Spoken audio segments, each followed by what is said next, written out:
Hi guys, Rob with S&S Archery here. Today we're going to talk about the Rangecraft Velocity Pro from Athlon.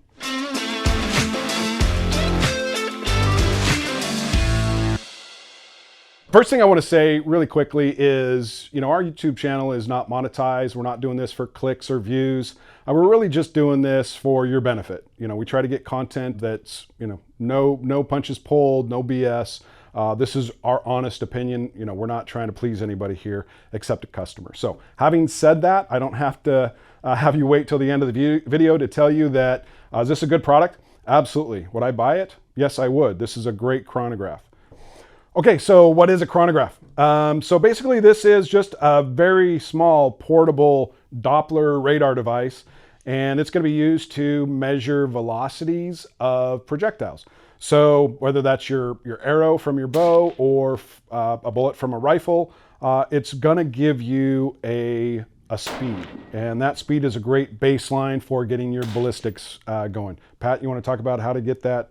Yeah, so it's super easy to use. You're basically going to turn it on, go to new session, select rifle, bow, whatever. It takes like 3 clicks to get it started. You lay it down next to your barrel, or you're going to shoot right over the top of it to get the best data.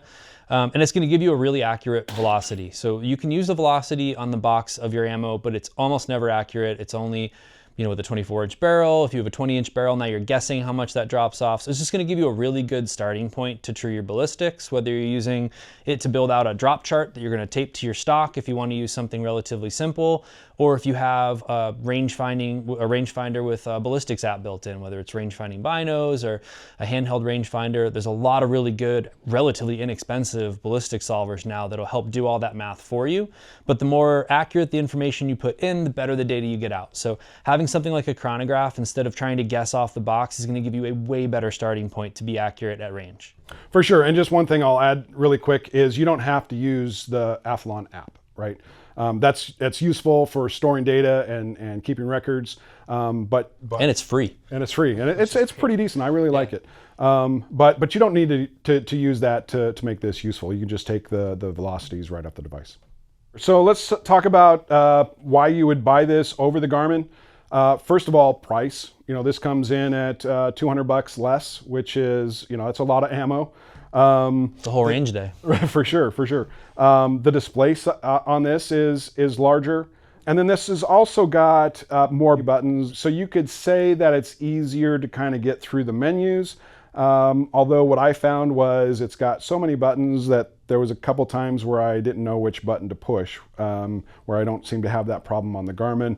Although having this for a day now, I'm starting to get the hang of it. It's pretty easy. Being a little bit older guy, having this larger display is really nice, frankly. The other thing is the app. Garmin's taken a lot of heat for not having a lot of features in its app. My experience with the Athlon app was it linked up immediately within a second. It can reconnect within a second, and it downloads data extremely fast. And when I did download the data, I could select a specific session and assign that to a rifle I had in my ballistics profile. Not only rifle, but also a bullet. So those are some features that you're not going to get on the Garmin. And so, yeah, that's really exciting for me. I really like that capability. And the other thing I really want to say when we're doing a comparison with this against the Garmin's been out for years. And so they've got how many firmware updates to improve the product.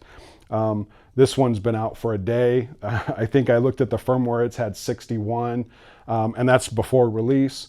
So this is just going to get better in time. Let's get into some of the testing that we did yesterday at the range. It was a long, hard day at the range. We spent hours shooting guns. It was really tough, but kind of here's what we found. So the first thing we did obviously was set it up side by side with a Garmin and shot 10 rounds. And again, we saw some speeds that were a little bit faster, but if you average those 10 rounds, I think the difference was somewhere between, we did multiple groups obviously, and the difference was somewhere between 2 feet per second and 20 feet per second, which, the rifle I was shooting at the time was 3,000 feet per second. That's hardly measurable. And they were even, like, they weren't it wasn't that this unit was 2 to 20 off. It was off from the Garmin. This the was Garmin. really consistent. Like the group overall average was very tight. The extreme spread of the velocities we were seeing was about the same as on the Garmin. It's just the actual velocity readouts were slightly askew from each other. Right, right. But the consistency within both units was really tight. Absolutely, absolutely.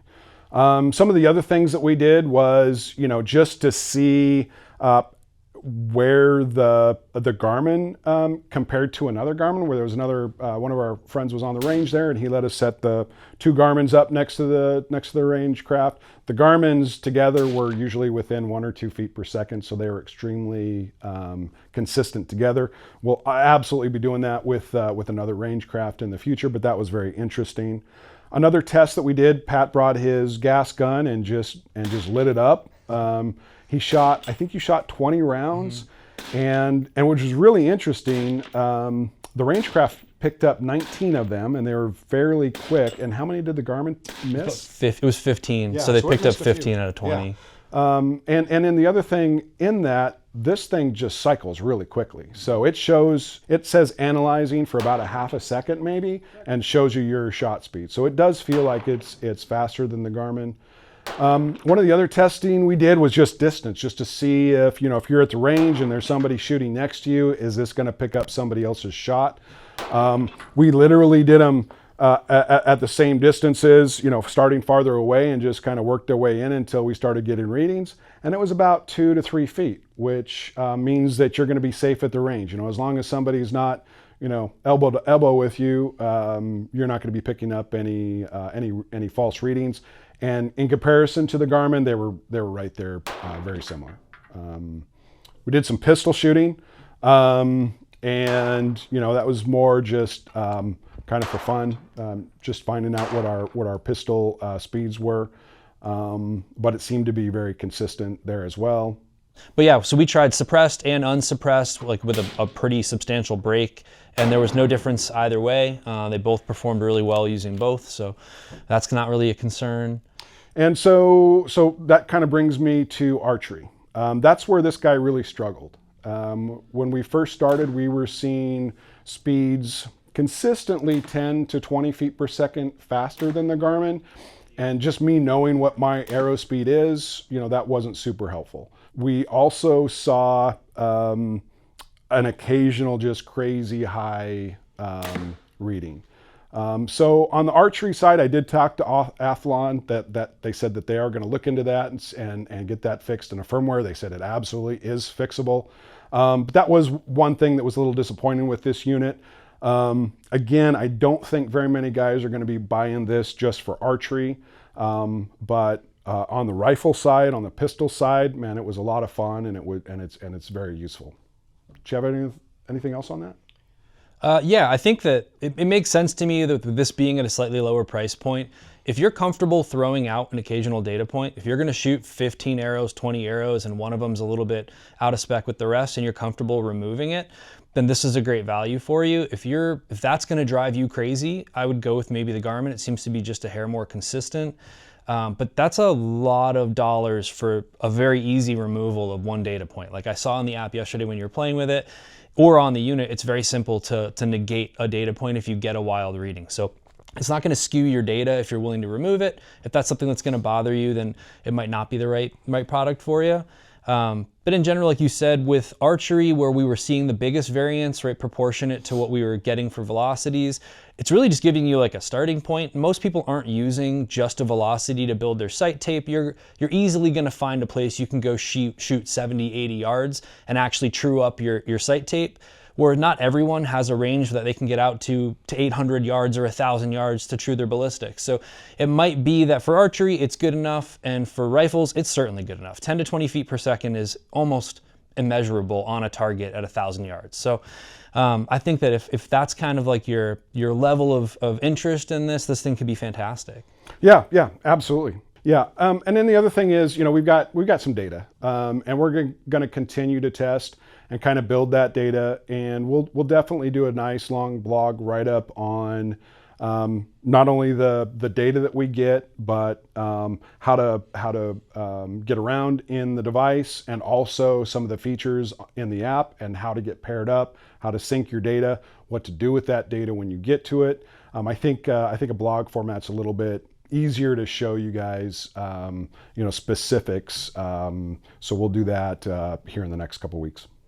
It's a lot of information to digest, right? So putting it in a blog format where you'll be able to lay it out on a chart and have all of the data there for you to look over. We can tell you our opinions about this stuff and like what matters and what doesn't, but the reality is your use case might be slightly different. So if we just give you the raw data and let you decide, how much each of these little small differences matters, it'll be put you in a better place to make a decision for yourself. Yeah, and the last thing I'll say on this, we've pre-sold a lot of these. If I had a pre-sale, I'm gonna keep it. Yeah, this is a great device, especially for the money. I think a lot of guys are gonna be really happy with this thing. If you have any questions about this or any other gear here at S&S Archery, please give us a call, shoot us a text, send me an email. Happy to get back to you, and thanks for watching.